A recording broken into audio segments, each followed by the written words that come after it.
I'm here with Rini. Rini, hello. How are you? I'm fine, Kieran. How I are you? believe you've worked on some recordings before, so this is no surprise to you. No, no No. surprise at Well, you're all. very relaxed. I want you just to enjoy yourself, and I'll try. thank you for taking part in this project, the Untraced Find, You're welcome. where we've been through this time and time again, but it is giving objects that have got no story or no history, giving them something.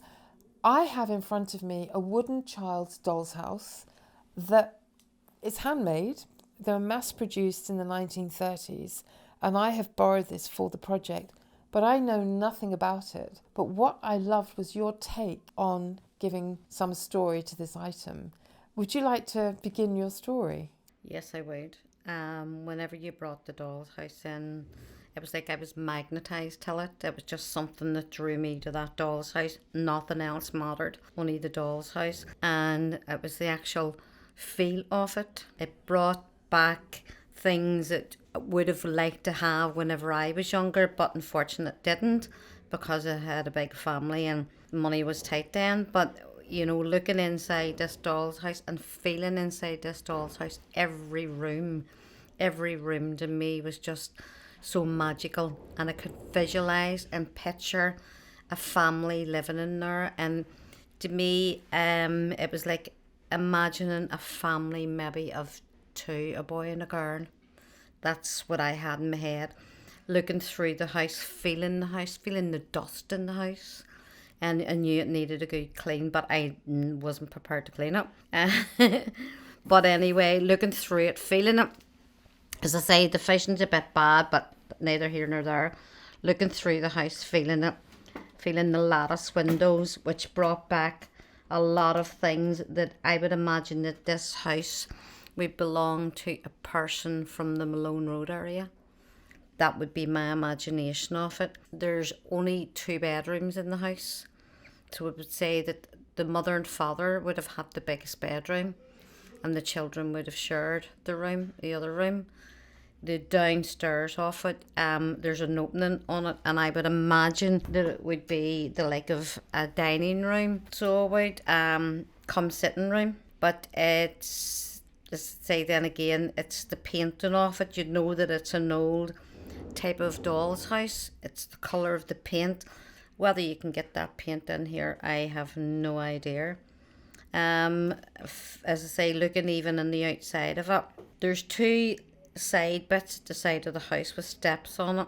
My imagination then again, if I was a child, I would imagine that I was up round that, and at the back there would be like a big garden with a slide and swing and loads of grass, and I could just visualize that as a child playing in the grass, kicking the football with my brother, rolling in the grass, just having so much fun. So I would paddling pool in the summer, which would be a fantastic just chilling out in a paddling pool. Up into the bedroom with my friends, playing with my doll's house. Oh, it would be so magical. So almost a doll's house within a doll's house would be. Yeah, There's definitely. an element of escapism Yeah. about this doll's house. When you first met the object, I described you as being like an estate agent. You gave this summary and an overview through touch. Yeah. And the fact that it was slightly dusty, I felt a bit embarrassed. I bought a dusty object in.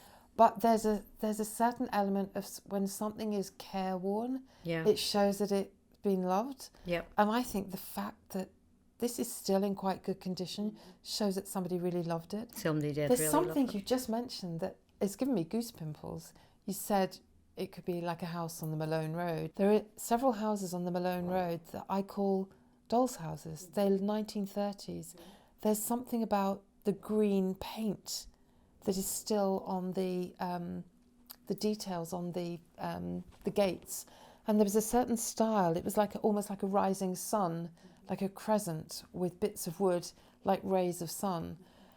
The fact that you've taken it into the garden, I'd never thought beyond the garden in this doll's house, and the fact that there's a roof space as well, which when I was growing up we had a roof space, but it was a forbidden territory. It wasn't an extra room. it was somewhere that you did not go up to. I think Christmas presents would have been hidden up there. Yeah, I would imagine Christmas Yeah. presents would be hidden up there too, like. Also on this is the chimney, and I think that's quite relevant, that automatically a house that was being replicated for a child, they put a chimney in it as well. Yeah. And probably the coal scuttle would have been outside. I've seen other dolls' houses, but not as kind of refined as this. Probably would have had net curtains, would you?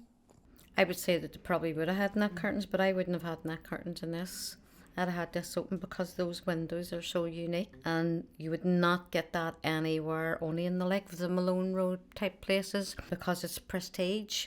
It's prestige, and I would imagine even looking at the people in the Malone Road, it would be somebody like an accountant or somebody would own a type of house like this. It wouldn't be your ordinary working family that would own something like this. But I just, as I say, it just magnetised me till it. And the imagination just went wild with me, as you know. It was the imagination of walking up the steps with the doll's house, my own doll's house, or my own doll's pram, getting into the garden and just lying in the sun, playing in the paddling pool. It was just the imagination, because I wouldn't have never ever had anything like this as a child. Never. I think sometimes an object, it can capture your heart. Mm-hmm. And once it's captured your heart, your imagination then takes on, it's like a wheel that starts moving. Sometimes I found objects that have been so heartbreaking, I can't begin to think of the story. Yeah. This object chose you, I think, rather than you choosing it. I think it was something because I've never had anything like this as a child, but just seeing that, it just, as you know, it just drew me to it, and it was like the imagination took over. If I had a doll's house like this, I would have had the wee furniture and all in it, and I had the visualisation of the furniture, the wee settee, the wee TV, the wee lamp, the curtains, the carpet. The imagination just went wild on me. And I think in an era of where people are being very resourceful, and a lot of parents are now making dolls' houses. I can remember my mum used to let me have bits of old carpet to put into my doll's house, but I was one of 6 children.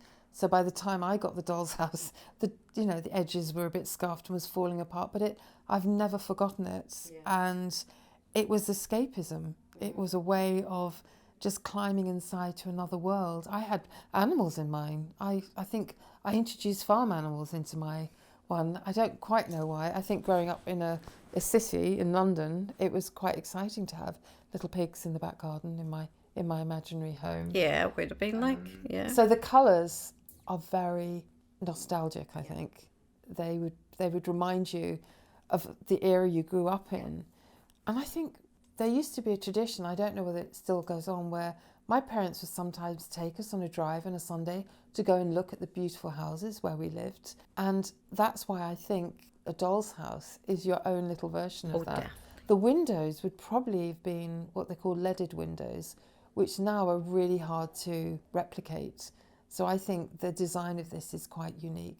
You know, there are famous dolls' houses. The Queen had a very famous doll's house. She had a life-size doll's house that was specifically built for her and Princess Margaret, that you could actually go into the rooms. It was almost life-size. No, that would So be I amazing. think what you've done is you've travelled back to your childhood. Uh-huh. So if you were the estate agent for this doll's house, you would be able to give it a pretty good description, I think. Yeah, I think I would. Like, it's just so amazing, the wood and everything, and it's fantastic. You know what I mean? For that particular era, that wood and all is fantastic. And the texture, Mm-hmm. I think, to imagine a child is playing with this, there are some rough edges. Yeah. It isn't kind of passing any really strict safety standards, but I think life was slightly different then. So have you any other objects from your childhood that you really remember? I don't really, because say I had a family of 9, there was 9 of us all together, like, so it was like hand-me-down type thing, you know.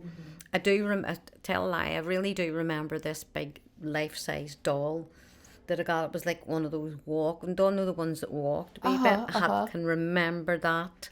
So I can, as a child, getting that one year as a Christmas present. Yeah. And it was like the walking doll that just walked in, and I don't even know what happened to it, like. But yeah, that's what I can remember. I think in later life, if you've been in a big family and you've shared, because it really makes you appreciate the things that you have. Yeah. I think that's why I've ended up doing what I do. The fact that you've chosen, or the Doll's House chose you, I think that has been such a boost to the project because it's given a completely different perspective. You kind of, we're living inside that. Yeah. I want to say thank you so much. Thank you for very, coming very much. and taking me around your doll's house, and also opening up the story even more. Perhaps we could talk about the garden another time, the types of toys. There would have been a tin bath as well on the back. I remember the tin bath when I was younger, like. But then we had moved to a house with no bathroom.